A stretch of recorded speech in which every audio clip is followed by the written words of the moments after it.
So, hello and welcome everybody to the Skill Bharat Samman podcast. Today, we have with us a very special guest, a person who is an awardee. And, sir, if you could please introduce yourself and your school to the audience.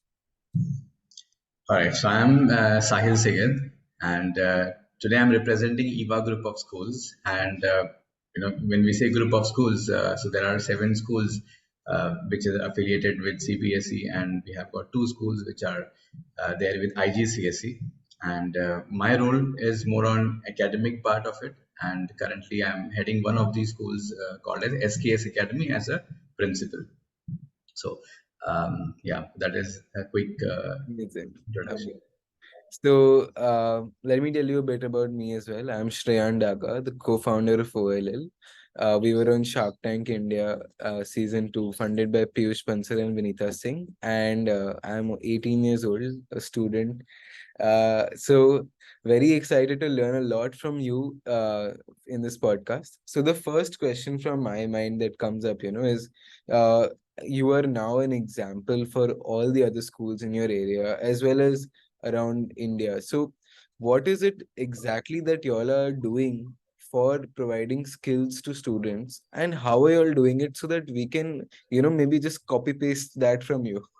So we would all love to know that. Yeah, I think every demographic, every socio individual capacity, it varies. We have a very rich, diverse country. But then what we see, I mean, with our group of schools is that um, you know so the agenda is very simple: good education for every child. That is what we believe in, that we provide what is required for an individual to excel, to grow, and explore. So that has been the you would say that the kind of a vision. And pertaining to that vision, then we look at pertaining to skill, when we talk about skill development. So then there is a set of soft skill, and there is a set of hard skill, or you would say that something that they can do it hands on. um, so I think with our academics, we have kind of scope for STEM, okay, in all our schools. So STEM is a very much integral part of the school.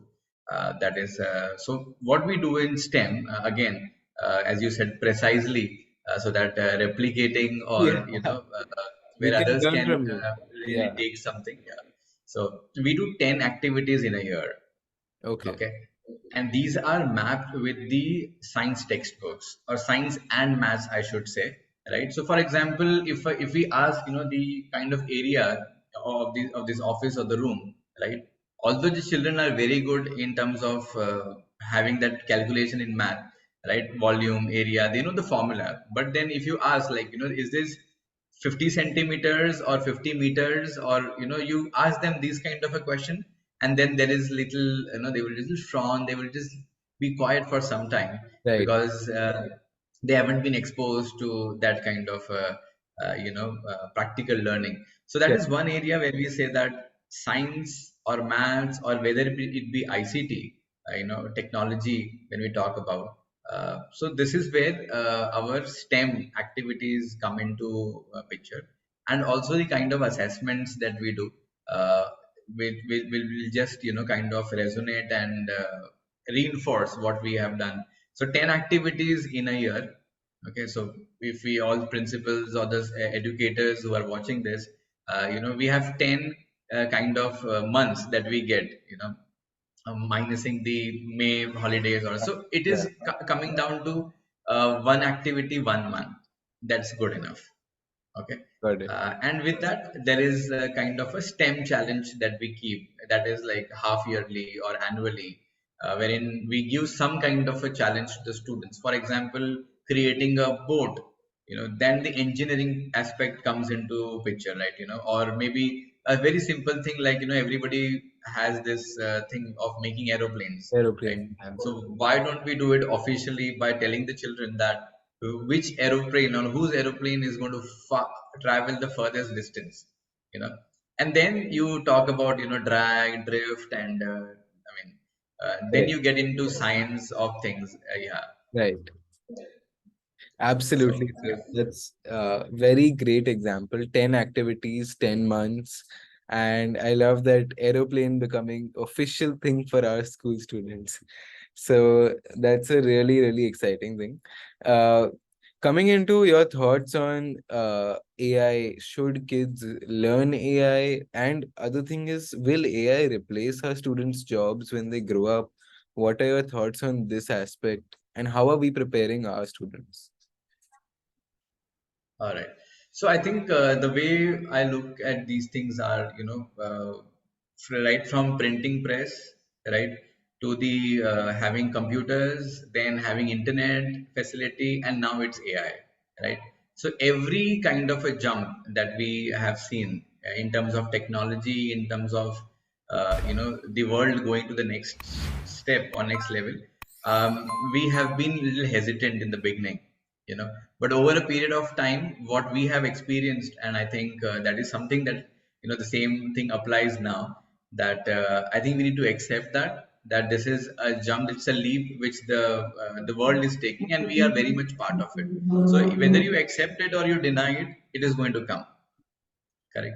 So I think what we really need to do is to regulate it, to understand how do we leverage this technology, so that it is beneficial to all of us. Absolutely. Uh, so my next question, being an entrepreneur, a young entrepreneur, I would also like to know that is it, something that we should introduce in the curriculum? Like, should kids learn about starting up? It's become a boom after Shark Tank India, and everyone's talking about it. But like, should kids really learn about it? What's your thought? I think that I really, appreciate first of all, being very young, and I've heard you multiple occasions, maybe on YouTube or in some of the conferences. So it gives a little, it gives a lot of, motivation, and also an inspiration for the young India that we have. So it is not just that we are getting ready for the job.